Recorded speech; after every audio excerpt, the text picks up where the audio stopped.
Welcome to The Explainer. Today, we're jumping right into the science of sports physiotherapy.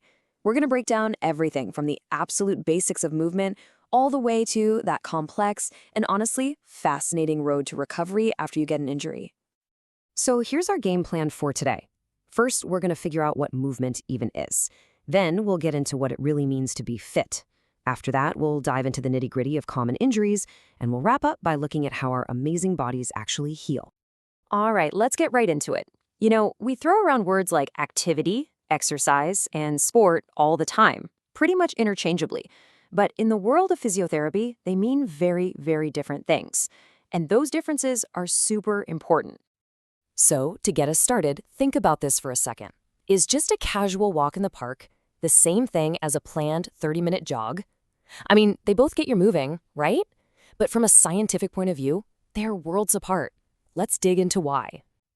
Okay, so first up we have the big one, physical activity. This is the broadest category. It's literally any movement your body makes that uses energy. We're talking about everything from doing the dishes and gardening to just walking up a flight of stairs. It's the foundation for everything else. Now here's where it gets interesting. Exercise is a specific type of physical activity. It's got a purpose, it's planned, it's structured, and you're doing it for a reason, usually to get fitter or stay fit. That 30-minute jog we talked about? Yep, that's exercise. And finally, at the top of the pyramid, you have sport. This takes exercise and adds a whole other layer. Now you've got rules, you've got organization, and you've got competition. It's not just about moving anymore. It's about strategy, skill, and outperforming someone else. And this table just lays it all out perfectly. Physical activity, that's your everyday general movement. Exercise, that's planned movement with the goal of getting fit. And sport, that's structured, rule-based competition. See, each level gets more specific and more intense. So now that we know the difference between all these types of movement, let's talk about the goal. For a lot of us, it's about achieving physical fitness. But what does being fit actually mean? It's probably more complex than you think. Well, it turns out fitness isn't just one thing. You can really split it into two big categories. You've got the fitness that helps you live a healthy life every single day, and then you've got the specialized high-octane fitness that athletes need to win. Let's start with the health-related stuff, because this is the foundation for absolutely everyone. We're talking about how well your heart and lungs work, your basic strength and endurance, how flexible you are, and having a healthy body composition. These are the essentials for well-being. And then you've got the performance-related parts. You can think of these as an athlete's secret weapons. It's their agility to change direction on a dime, their power to jump higher, or that split-second reaction time that makes all the difference in a game. So how do we actually measure how hard we're working during exercise? Well, one of the easiest ways is to track your heart rate. A super common back-of-the-napkin formula is just to take the number 220 and subtract your age. That gives you a rough estimate of your max heart rate, and it's a great starting point for figuring out your intensity zones. Okay, but let's be real. Whenever we're pushing our bodies, whether it's through simple activity or competitive sport, there's always a risk that something could go wrong. So now, let's get into the anatomy of what happens when movement leads to injury. First up, a classic, the ligament sprain, that awful feeling of rolling your ankle. These are graded by how bad they are. A grade 1 is pretty mild, just some tiny tears in the ligament. A grade 2 is more serious, a partial tear that can make the joint feel wobbly.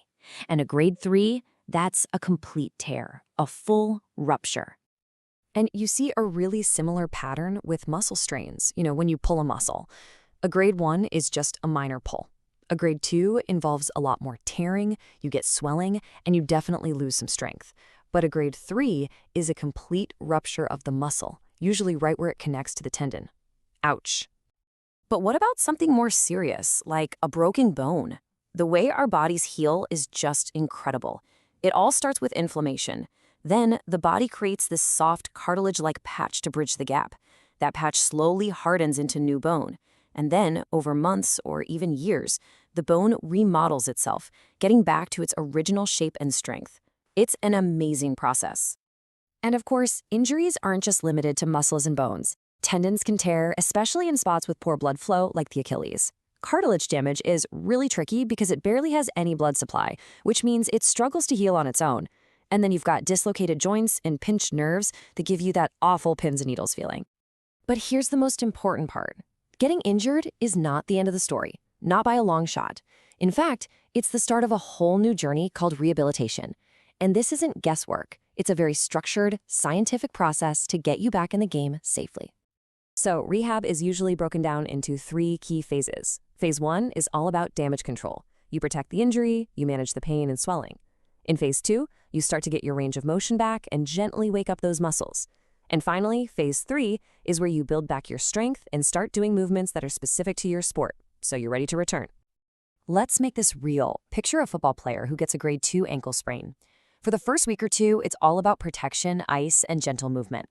Then, for the next couple of weeks, they'll work on balance and start strengthening. And by weeks 4 to 6, they're back on the field doing agility drills, aiming for a safe return to play at that 6-week mark. It's a clear, step-by-step plan. And this really brings us to the single most crucial takeaway from all of this. The faster you recognize an injury and the better you manage it from day 1, the better your outcome will be. That's the absolute core principle of sports physiotherapy. Acting fast and acting smart is what prevents bigger problems down the line and gets you back to doing what you love. So we've covered a lot of ground, from a simple walk in the park to a complex recovery plan. We've seen how activity becomes exercise and exercise becomes sport. We've looked at what it means to be fit and the amazing ways our bodies can heal. So that just leaves one final question for you to think about. Now that you know the science, how will you move differently?